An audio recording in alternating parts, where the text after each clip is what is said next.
Hi, everyone. Thanks for joining and tuning in to this recorded session. My name is Sarah Blank. I'm the Regional Recruitment Manager for the University of Wisconsin-Madison. Here is my contact information should you want to get in touch after this session, after this presentation. Today, I'll be talking about the college search, and I'm actually really passionate about talking about the college search because, as I tell my students all the time, I envy that you get to go back to college.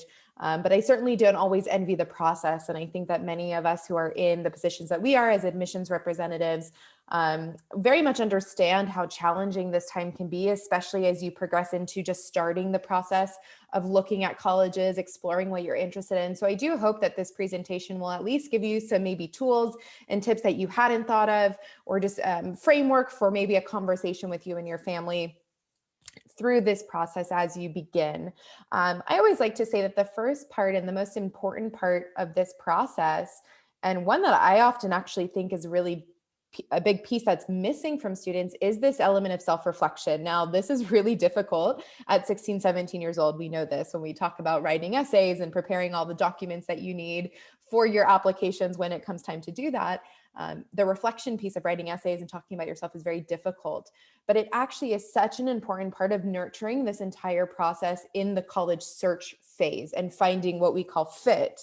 And fit, in my opinion, comes in so many different shapes and forms, which is what I'll talk about today, and how to kind of identify and deal with all of those. But some tips that I would recommend as you're sitting down, maybe for the first time or as you really start this process: be open to dialogue. As a family, as a unit, speaking to the students, whoever is supporting you in this process, it's really important that you collectively sit down and have an open conversation of what are the goals from both sides of the table and from all parties involved. What are the goals of the college education that you're about to pursue? Parents, guardians, people who are supporting you in this process might envision different things than you do as the student. And it's really important to come together and have that open conversation and really discuss what the goals and expectations are so that you're on the same page as you approach this conversation. Because for many families, this is a family decision, especially when finances get involved and there's other elements at play here. And for students, it's really important that you spend time reflecting on your academic and personal interests. So when I say academic areas of interest, the first thing I always say is, what classes do or don't you like in high school? What are there classes that you really enjoy going to or that you maybe enjoy more than others? I think that's a really interesting way for students to think about what subject areas might be interest of them that they want to pursue. How do you spend your personal time? So if you love reading magazines, if you love writing for the editorial pages at your high school newspaper, that aligns with a lot of different subjects that you might be interested in studying at the collegiate level, if that's a path that you want to pursue.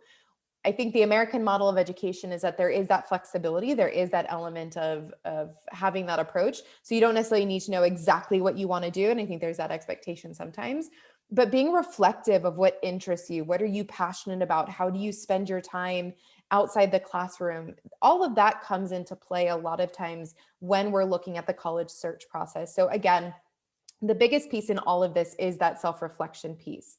Now, I always like to say with this slide, you have options. Sometimes in this process, it may not feel like you have options when we talk about the selectivity of certain schools or the schools that you hear most frequently, but the average admission rate is 66%.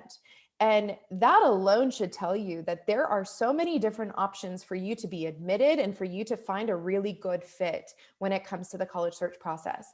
In California, there's 221 colleges. Why limit yourself to just California? As somebody who grew up in Nevada, I went to school out of state. I've lived all over the country. I've worked all over the world, actually, prior to working at University of Wisconsin-Madison. There is so much to see, and you can always come home. And sometimes actually going away makes you appreciate home more. So why limit yourself to just what's in our great state? And as a California resident, I can tell you that I'm very passionate about and spending a lot of time over the last years. I recognize the great institutions that we have, but there are also so many more out there. And it's really important that you expand that reach, and especially with the competitive nature that is in the California system.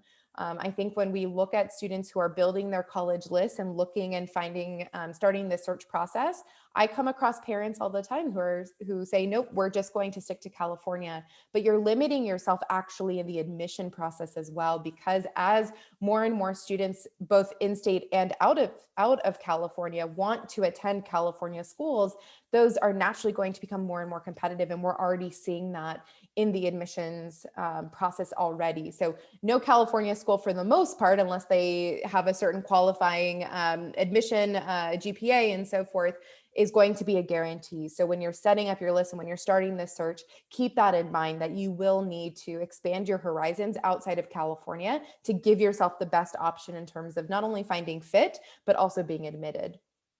So it is very important to know you have options. So now let's talk about determining fit. I think if you talk to any admissions counselor, we're all going to kind of come to the consensus of these 4 different subjects, but we all might talk about them a little bit differently. So I will certainly give you my perspective and perspectives of colleagues that I work with frequently. So the first thing to really factor in is obviously distance. And when we talk about distance, that could be, the location, of course, of where the school is. How far is too far? Do I want to be able to drive there? Am I okay hopping on a flight? Does it need to be a direct flight? As we know, those are becoming fewer and fewer, it seems like, in the United States.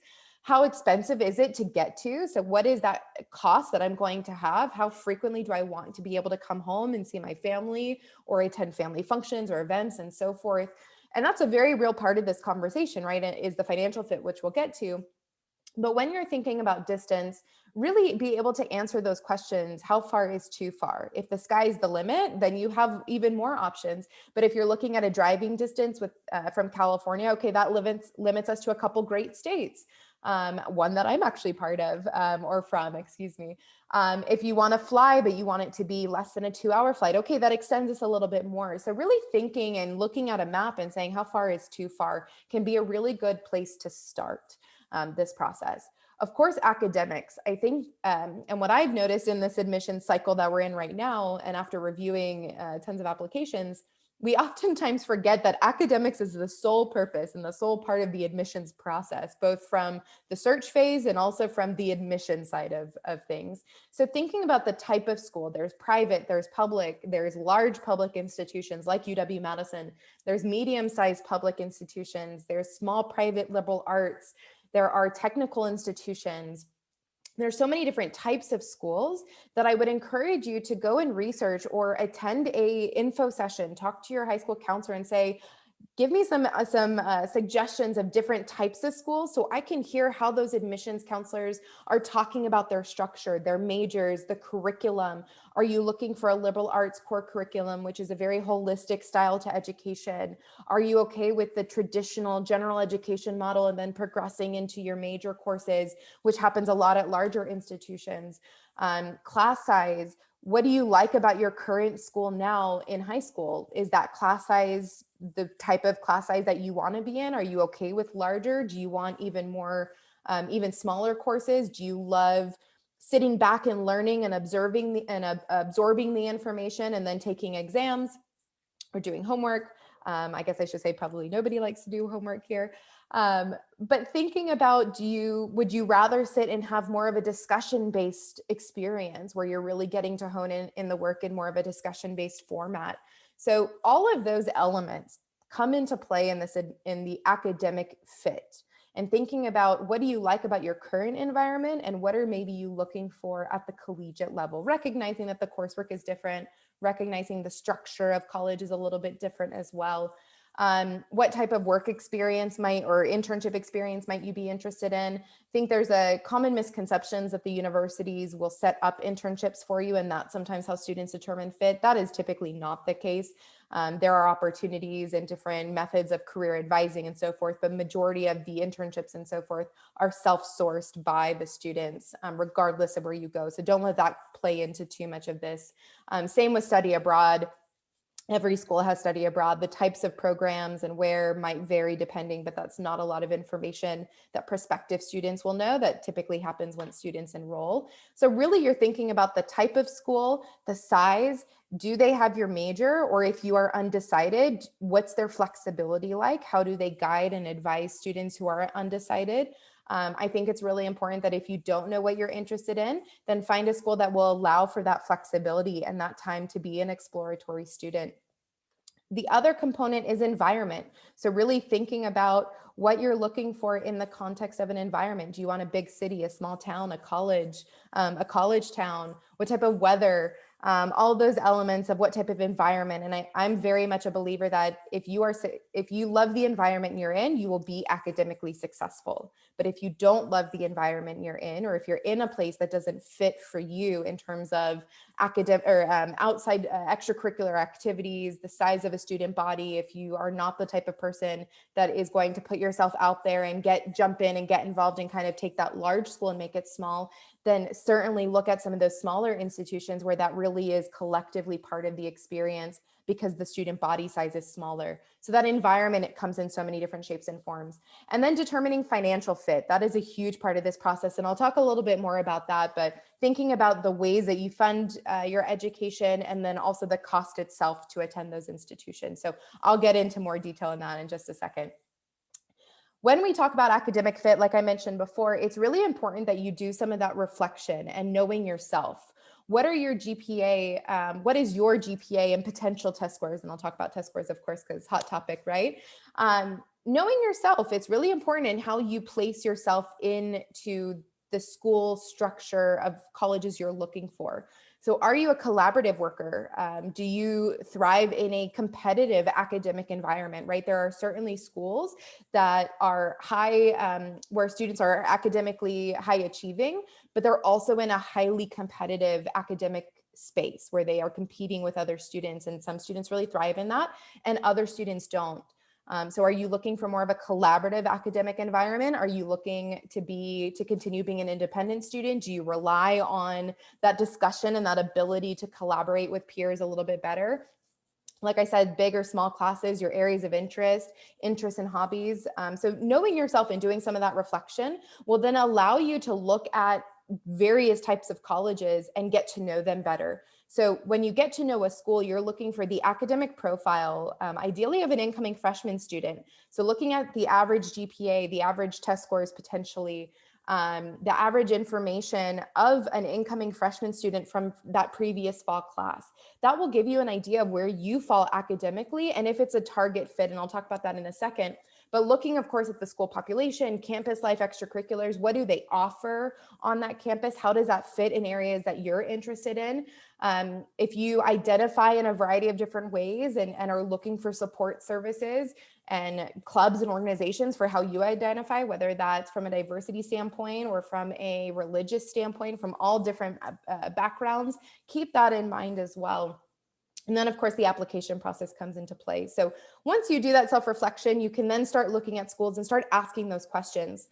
Oftentimes, when we think about academic fit in the college search, the first thing students will ask me is, what's your admission rate?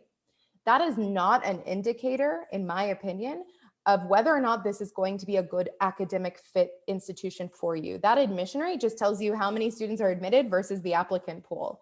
But knowing the average GPA of an institution and knowing your GPA, that allows you to better understand this academic fit and where are you coming in versus where are majority of their incoming freshmen at, and building that sense of understanding between the two is really important. And then applying, there's an element of fit in this. And I'm not going to spend too much time talking about applying, but when you're finding that college fit and when you're determining that college fit, when you're building the application, the applications that you're going to be submitting and where you want to apply, you want to keep this in mind, that average GPA and test scores that you have versus, or your GPA and test scores versus the average that school has is going to likely determine where that school falls in these categories. So those reach schools mean that your academics, your GPA and your profile, the number of rigorous courses that you've taken, maybe are below their profile, and other attributes can be the same. So your reach are going to be that most selective institutions where it truly is a reach for that admission to come through. The target is where your academics are at or above the average profile. So that means that you're a strong academic fit. You're right on target or maybe even above the average incoming student from that previous fall. So majority of your applications really need to be in that target range. And then the likely schools, those who maybe where your academic record, your GPA and so forth is well above last year's admissions profile. So these maybe will have an assured admissions process where if you have a certain GPA, you'll be guaranteed admission. You want to make sure that any of your likely schools make sure that you have enough of them in your list. And also those schools are really schools that you're excited about. And if you are admitted there, that you're going to be excited to enroll. But oftentimes those are kind of the institutions where this is a very likely chance that I'm going to be admitted because my information is above their admissions profile. Now, where the California schools come in and why I'm encouraging you to start this search process and look at outside of California schools as well is that not all can be placed according to your admission profile like majority of institutions outside of California. So it's really important that you understand that the California system, because it is quite competitive, is a bit of an anomaly in a lot of ways. And so that's something to have a conversation with your counselors and why it's important that when you're building this college list, that you have schools outside of the state of California that fall into the target and the likely reach. And again, you have tons of options. It's just making sure that during this search process and as you're building your list, that you keep that in mind, that you truly do have options. Location, again, I went to school where in the top left corner of your screen. So I remember walking through the heated sidewalks.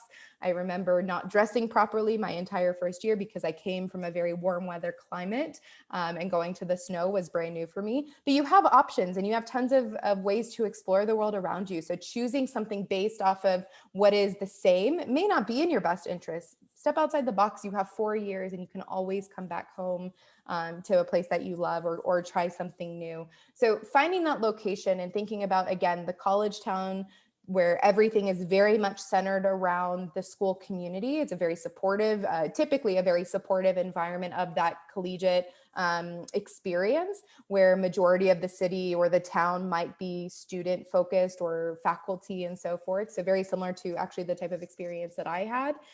You can go to an urban environment where there's so much going on that your main focus, while is still education and being active on campus, you certainly have a lot more around you that can be stimulating to people who like to go or have a variety of different options and experiences being in a big city like Chicago, like New York, and so forth. Hawaii, I always find is such an interesting approach, and that's the top right screen. There's some phenomenal universities in Hawaii, and certainly a really interesting place to go, but still very close to the West Coast.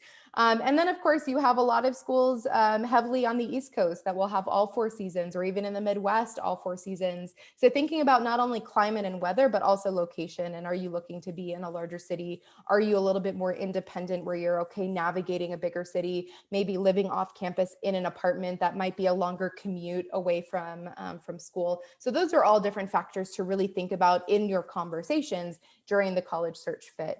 Learning environment, I talked about this a little bit already, but thinking about small group discussions or lecture setting, which of these really caters to you and how do you learn best? I think that's a hard conversation to have, but a really important one in this search process.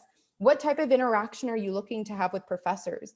There's an assumption that the greater your interaction with professors, the more likely you are to succeed. And I do believe that part of that is true, but some students are not interested in that. And that's okay. The benefit of the college search process is that you are in the driver's seat. You control what type of experience you want to have. So if you love to sit back, learn, listen, absorb, and take exams and move on, and you're not looking for that type of level of interaction or research opportunities with professors, that's absolutely okay. And I think we have to stop glorifying some of these things because every student is different in this process. And that's where the self-reflection comes into play.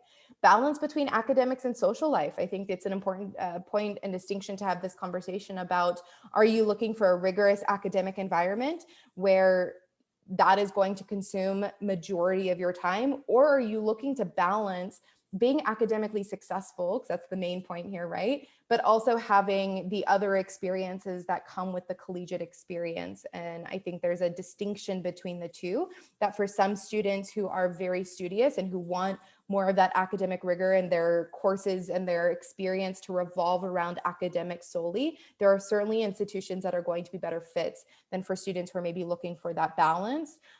We just encourage you to lean, of course, towards those that are going to be academically stimulating within the context of what you are looking for. And then, of course, I mentioned flexibility of schedules and structure of curriculum. So again, if you're an undecided student and you want that flexibility to explore, that's an important question to ask when you are looking at schools and when you're taking virtual tours and so forth. If you know what you want to study, dive deeper into the coursework as posted online, see what their curriculum is made up as. We post all of that information on our websites, and they are probably the most underutilized tool in the college search process. So if you're comparing program to program and schools to schools, you can actually go on our websites and see the courses that you'll be taking, the structure, how the general education curriculums are set up as well, the honors programs. So if you're looking for more of that discussion-based learning experience or more heavily based in research, there are so many different ways, and those tools are oftentimes the most underutilized by students in the college search process.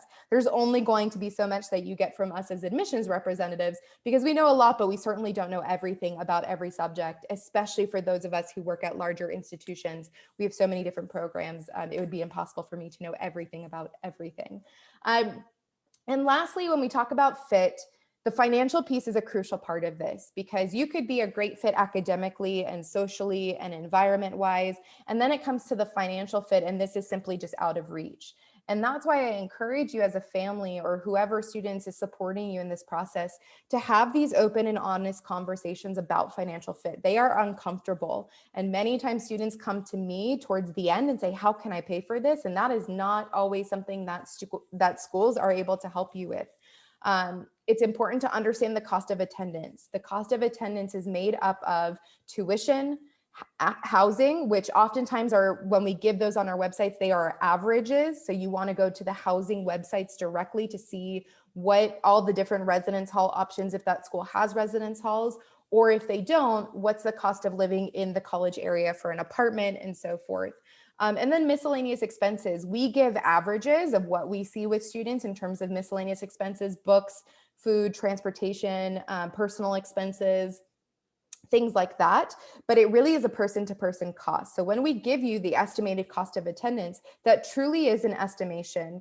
The tuition is a direct cost, so that's paid to the school directly. You can't negotiate tuition, for example. Housing, of course, is going to depend on where you live. So that's why I encourage you to not just look at the cost of attendance as it is on our website or as it is in our financial package that we give to admitted students, but go directly to the source at that school to see what are the different costs, because there might be residence halls that are a little more expensive. They might be newer. They might have a different layout structure, meal plans factoring in how much do you like to eat. And then for miscellaneous expenses, really having that conversation of how many times do I plan to travel home if I'm within a flight or two, because that's going to affect your overall cost of attendance. What's my dining out budget? How much do you like to online shop or grab a coffee on your way to class? All of those elements really come into play for the personal budget. When we talk about working and students who would like to fund their education through a part-time job, or having that conversation as a family are, will you work and will you have that ability? Majority of our students, because of tuition costs and housing costs, the part-time jobs really come into play for some of those personal budgets, those miscellaneous expenses, funding some of those personal expenses like dining out, social activities, and so forth. But students typically will not be able to work enough hours as a student in order to fund their education fully or to make a larger dent in tuition. And that's something just to be aware of and to know. So when we talk about funding schools, that's part of this financial fit conversation, because you can go to any given website and see, do they have automatic scholarships if I have a certain GPA or test score or mixture and combination? Is it an application where their scholarships are not automatically awarded? That's an important distinction to make when talking about financial fit and where you might want to apply, because that's also going to file into that likely and target when it comes to the financial side of things. That's the merit-based side of things. The need-based side of things is going to vary depending if it's a public school or a private school. And that's something to factor in as well, that if you are applying to public schools, majority of the need-based aid is going to come through FAFSA, the free application for federal student aid. So when students file FAFSA, that lets us know what you're eligible for in terms of federal funding or state funding. Versus private institutions will utilize FAFSA as well, but they may also have additional grants, endowments, structures where they are able to meet that need of a student or fund more. But this element of renegotiating, certain schools might, but the majority of schools will not. And that's really an important part of this conversation of fit, is that when you're looking at all of these things, keep this in mind as you're developing your application and admission list, is also what are likely schools for us from the financial fit if we achieve X, Y, and Z scholarships, or if you are successful in applying for scholarships and being awarded those. Are there schools that are a reach financially that you will only be able to attend if you do actually receive that scholarship? Net price calculators are a really great way to find financial fit and to get an idea. And by US law, they are on all of our websites for the Office of Financial Aids. And how that works. At every school, it's a little bit different, but there are net price calculators that you can use. And then the Western Undergraduate Exchange is a really good option for students when you're thinking about the college search process and fit, and you know that finances might be a little bit tight and that you need to be more conscious about financial fit. Start with the Western Undergraduate Exchange. This is a tuition exchange program where you would pay 150% of in-state tuition. So it's significantly less than out-of-state tuition. It's not all schools on the West Coast. It's certain schools within majority of the states on the West Coast. So I would encourage you to Google Western Undergraduate Exchange, but also go directly to those schools that are listed, because they might have different criteria and different elements that you need to achieve in order to be awarded the WUI scholarship, tuition waiver, however they describe it on their website. But that can sometimes be a really good place to start in the college search process, especially as West Coast students. So now that it's time to build the list, where do you start? Aside from having this piece of reflection, ways that you can get to know schools. Go to college fairs. We know that those haven't been in place really for the year in person, but tons are happening virtually. Same with high school visits. Tons are happening virtually. We are hosting a ton of different programs on our websites that you can attend, virtual campus tours, speaking with your high school counselors, any coordinators at your school, current students that you know who are currently in college. Reach out to them. Ask them, what do you wish you would have known when you were going through the college application process? Or what do you love about your current school? What don't you love? Really pick their brains a little bit and see how they're getting on at their institutions, especially during these interesting times. And keep an open mind when you're building this list. But we as admissions representatives and our universities are working very diligently to bring us to you, especially in the virtual space. And so there's so many different programs happening where you can get a better idea of who we are, what we're about, especially even different programs. Summer programs. I have seen tons of summer programs through my admissions lens in this last year. So if you have a subject area that you're really interested in, there are so many different summer programs, and many have converted to virtual formats to take advantage of in this next summer, which might give you an advantage to really understanding the profession and the field a little bit better. Could be something that will help you in the application phase, something you might want to talk about, and just give you a greater insight into what you might be looking for in a college community through these summer programs. So I find that summer programs can be incredibly helpful to students in this college search process. And even if you attend a summer program, doesn't mean you have to apply there. It just means that it's another opportunity for you to explore what this course could look like on a college campus. What do you like and what don't you like about the subject? Other resources, myself, I'm part of the Regional Admission Counselors of California. We are a professional organization, a cohort, if you will, of regional admission counselors. So we all work for schools outside of California, but we reside in or near California. with a primary focus of working with California students. As I said at the top of the presentation, the California landscape is quite competitive, and many students in California are seeking options outside of California. So you can head to our website, you'll see all of our different admission representatives, the schools that they're from, their contact information, average GPA and test score information is on there as well.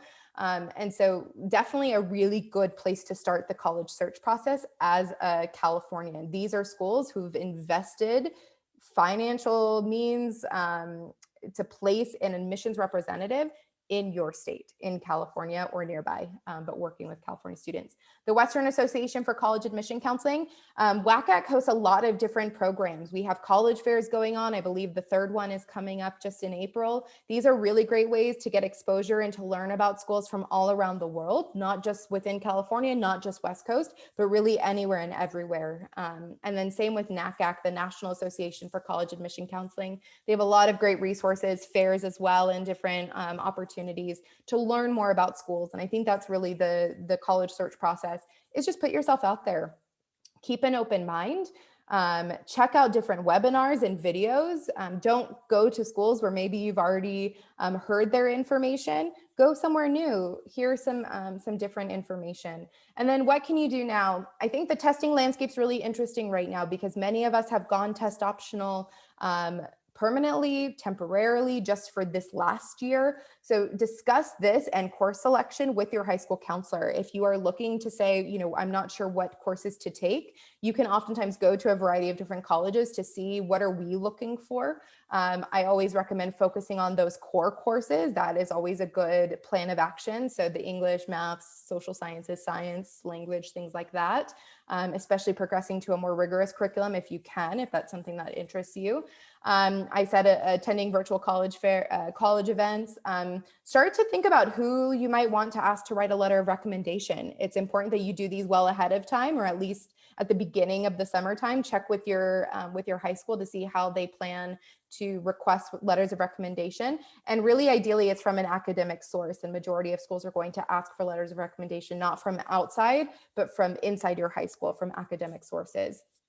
Summer programs I touched on, get organized, create a college email. You will get on a lot of different mailing lists if you're not already, and it can sometimes be a bit overwhelming. So if you create a specific email that you're going to use for all your applications, for all your correspondence with universities, we really will try and get in touch with you. We send a lot of information, and oftentimes that gets missed because so much comes via email. Set up your voicemail. That's always something I forget. But please make sure that whatever phone number you use on your application, and it needs to be the students, that you have your voicemail set up and it is not full. That is very important. I always try to get in touch with students, and sometimes I can never get through. Spreadsheets of requirements, dates, and deadlines. So create an Excel doc, list all the schools that maybe you're considering, and what documents do they require for their application? What application system are they using? The Common App or Coalition or UC application or so forth. And then dates and deadlines, of course. We are very strict with dates and deadlines. And then make sure you continue your academic performance. Senior year does matter significantly for some students, and especially the end of junior year can matter because that's what we're going to see in the fall in your applications. And then you can start to research scholarships, but majority of those, a lot of the big funds will come through the universities and colleges themselves, but I would encourage you to start researching some of those outside sources.